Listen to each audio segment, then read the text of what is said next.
let's move on to the Holy Spirit.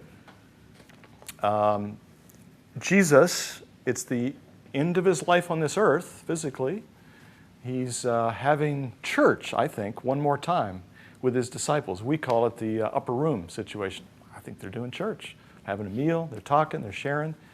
Part of what Jesus says in John 14 and then John 16 is this. He says, guys, I have good news for you. I'm leaving. Can you imagine them saying, what? That's good news? That doesn't sound like good news to me. Just, no, let me explain. This is good news because I'm going away, but I'm going to ask the Father to send another, and the Greek word is paraclete. It gets translated comforter, counselor. The word itself, paraclete, is a compound Greek word, parakaleo. Kaleo to call, para alongside. Another one called alongside to help. The word another is very significant there. In the Greek, it means another one just like the previous one. What Jesus is saying is, I am the first paraclete. And the Father is going to send you someone else who is just like me. They understood what it was like to walk with Jesus for 3 years, to have intimate conversation with him about everything, to ask questions, to make statements, to say stupid things, all kinds of things. That was the center point of their lives. And Jesus said, the Father is going to send someone else, the Holy Spirit, and you are to have with him the same kind of relationship you have had with me over these last 3 years. That's good news. In John 16, he explains it a little bit more. He explains how the Paraclete, the Holy Spirit, will operate, how he will function. Here's what it says, John 16:3. He will not speak on his own. He will speak only what he hears from me.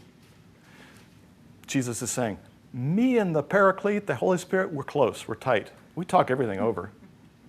And what I share with him is what I heard from the Father. And what he's going to share with you is nothing on his own initiative. He's simply going to pass on to you what I tell him. And what I tell him is just what the Father told me. Do you see a pattern developing here? Nothing on our own initiative. Only what we hear the Father saying, only doing what the Father is doing. Holy Spirit operates the same way Jesus did. One more word about Paraclete. It gets translated different things, comforter, counselor, all great translations. I personally think a valid translation would be coach. It's as though Jesus is saying, I'm going to send someone who will be your personal coach. He is the best coach the world has ever seen. And he is available to you 24 hours a day. Wouldn't you want to spend a lot of time with him? Wouldn't you want to talk over everything with him? And all of your life, personally, your ministry, everything else, grows out of that conversation. So I kind of like that term, personal coach, as a translation of Paraclete. Okay, I want to move on to the early church. This is where Roland Allen helped me a lot. And I want to go specifically to Acts 10, the story of Cornelius, which is a great story about missionary activity. I'm not going to go over the whole story. Remember, Cornelius is this centurion, and he's a devout man, he's a God-fearer, and all of a sudden, an angel shows up one day and says, I don't know what his nickname was, but Cornelius. He was very specific. This angel said, listen, there's this guy named Peter, and he's living there, and I want you to send some people to go get him. And Cornelius salutes and says, yes, sir, and he sets this thing in motion. While these guys are on their way, Peter, at this point, is in a different location. He's in Joppa, and it's about noontime, and he goes up on the roof to pray, sort of waiting for lunch to be served. And out of the blue, as far as we know, he's not meditating on the Great Commission. He's not thinking about anything, probably. He's praying, thinking about lunch. And he has this vision of the sheep being lowered down and the animals and the whole thing. And he's kind of saying, what was that? And then it happens again. Same vision, boom. And then again, 3 times it says this thing happened. I always think, why 3 times? I think Peter didn't get it. See? And I think God was kind of repeating himself 3 times. After this happens, it says Peter was wondering about what just happened. He still didn't get it. We look back on it and say, well, it's missions and it's the Gentiles and unclean and all that kind of stuff. Peter had no clue. He's scratching his head. And at that moment, these guys show up at the door from Cornelius. And they explain a little bit of this. And it says at this point, listen to this, very important. The reason Peter went with these people, one of the greatest opportunities to disciple the nations, the ethne, the people groups, this is this Gentile guy. The reason he went was not because he was thinking about the Great Commission. It says the Holy Spirit spoke to him and said, Peter, don't hesitate. Go with these people. Why did the Holy Spirit say, Peter, don't hesitate?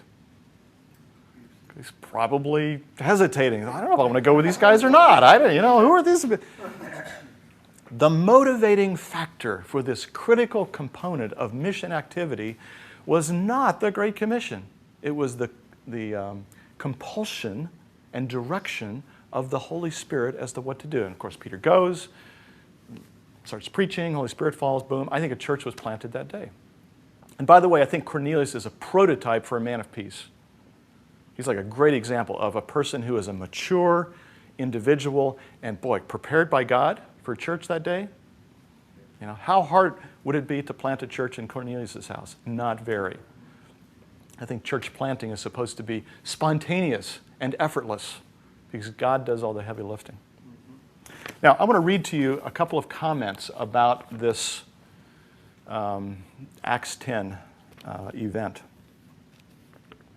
So you get a little Roland Allen here. Here's his comment.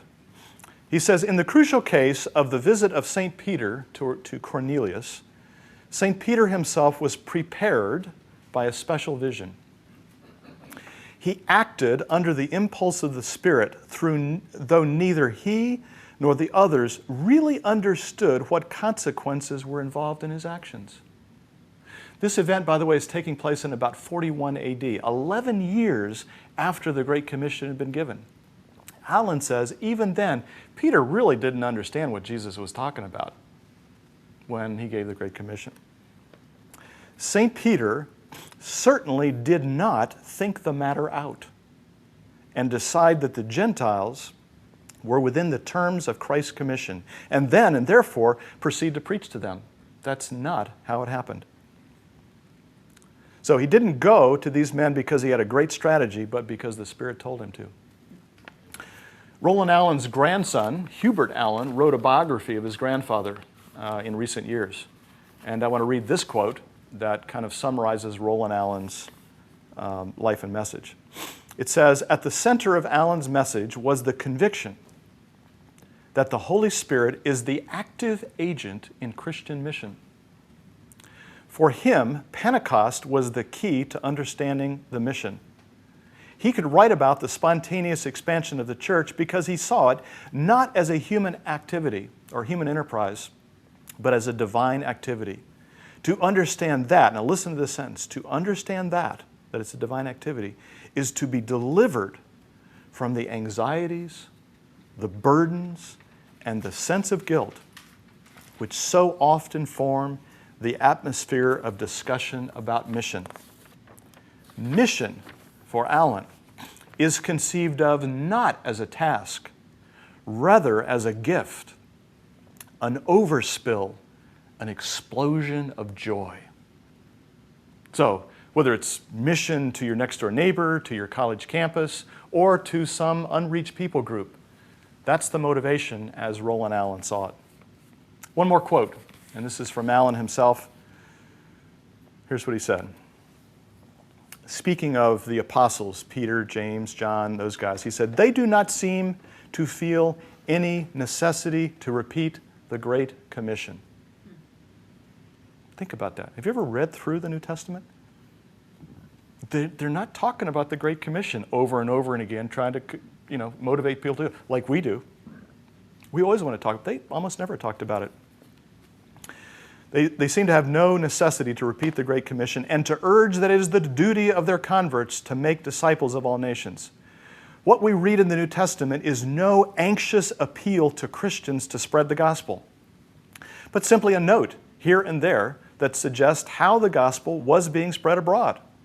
For centuries, the Christian church continued to expand by its own inherent grace and threw up an unceasing supply of missionaries, underline this phrase, without any direct exhortation. It is not created by exhortation. It springs up unbidden. And when men see it, they covet it.